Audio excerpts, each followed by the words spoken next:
À une vingtaine de mètres de profondeur dans la mer Méditerranée, un édifice en perpétuelle évolution se bâtit lentement au fil des siècles.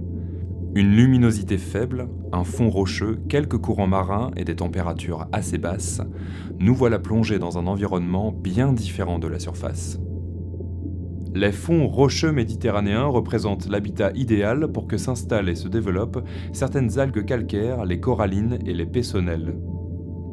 Ces algues rouges recouvrent la roche d'un manteau couleur rose-bordeaux. Elles affectionnent les fonds où la lumière est faible et présentent la particularité de sécréter du calcaire en fines couches, ce qui leur donne l'apparence et la dureté d'une pierre. Mais ce travail de construction nécessite des siècles, et c'est peu dire quand on constate que leur taux de croissance est de moins d'1 millimètre par an. Avec le temps, ces fines couches s'étendent, se superposent et s'accumulent, formant une véritable construction biologique sur laquelle et dans laquelle vont s'installer d'autres formes de vie. Un chantier est en cours. Un petit mollusque, une datte de mer, Lithophaga litophaga, est en plein élargissement de son habitation. Derrière son allure inoffensive, cette moule de couleur brune se révèle être un redoutable foreur. Produisant des substances chimiques corrosives, la datte de mer dissout le calcaire, parsemant la roche de nombreuses petites cavités. Mais la concurrence est rude. De petits nuages jaunes perlent d'un massif de coralligènes. Au fil des jours, ce véritable parterre bulleux jaune-orangé se développe, recouvrant ainsi, petit à petit, une grande surface de cet habitat. Voici la clione jaune, Cliona celata. Perforatrice hors pair, cette éponge saisit toutes les opportunités pour s'insérer dans la moindre anfractuosité. Mais ce n'est pas tout.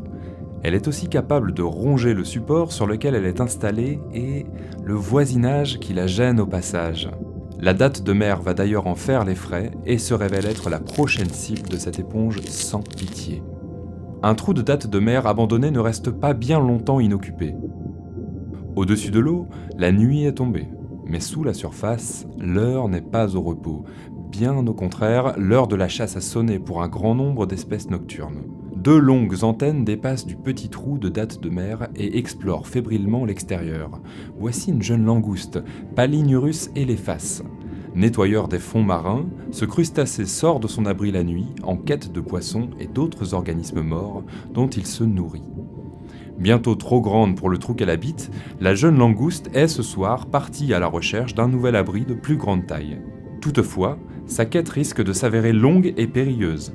En effet, son jeune âge fait d'elle une proie bien plus vulnérable. Cachée au creux des anfractuosités du coralligène, la murène commune, Muraena helena, est à l'affût de la moindre proie.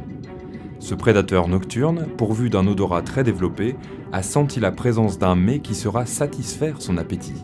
Sa proie se rapproche. La murène dévoile ses dents acérées pour capturer la jeune langouste quand cette dernière commence à émettre des sons effrayants grâce à ses antennes, dissuadant immédiatement la murène de s'attaquer à cette proie pourtant bien appétissante. C'est en frottant la base de ses antennes contre sa carapace que la langouste émet des sons puissants, ressemblant à un grognement. De quoi faire fuir un prédateur affamé. Comme quoi, faute de pinces, ce crustacé a su trouver d'autres alternatives. Cette nuit aura fait d'autres chanceux.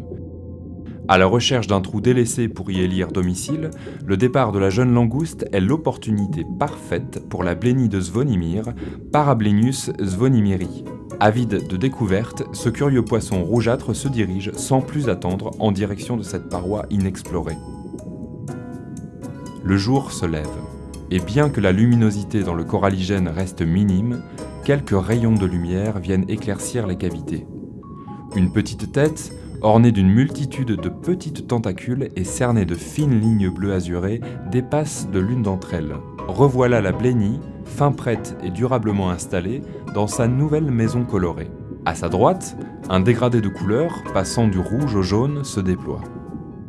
Voici une forêt d'étranges animaux, les gorgones, Paramuricea clavata. Tachetées de petits points blancs, une observation plus approfondie laisse entrevoir de petites fleurs parsemées tout le long de leur branchage. Ces petites fleurs sont en réalité des individus appelés polypes. La gorgone est composée de milliers de minuscules polypes, tous regroupés au sein d'un squelette calcaire commun.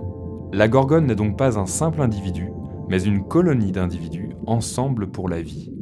Soudain, un courant rose vif traverse le paysage, dévoilant un ballet savamment orchestré. Il tournoie, se faufile, oscille et tourbillonne le long des gorgones. Voici un banc de barbiers, Anthias Anthias. Ces poissons se rassemblent pour chercher leur proie, mais aussi pour déambuler au fil de la journée. Ils sont très fortement associés aux coralligènes et peuvent difficilement vivre dans un autre habitat. Laissons-nous porter par leur partition chorégraphique. Frôlant la blénie de Zvonimir, virevoltant à travers les branchages aquatiques des gorgones, effleurant une clione jaune et longeant les récifs percés du coralligène, les barbiers nous invitent à prendre de la hauteur sur cet habitat foisonnant de vie, d'espèces, de textures et de couleurs pour clôturer cette balade sous-marine. Profitons un instant de ce paysage, le temps de capturer une dernière image de cette véritable cité sous-marine.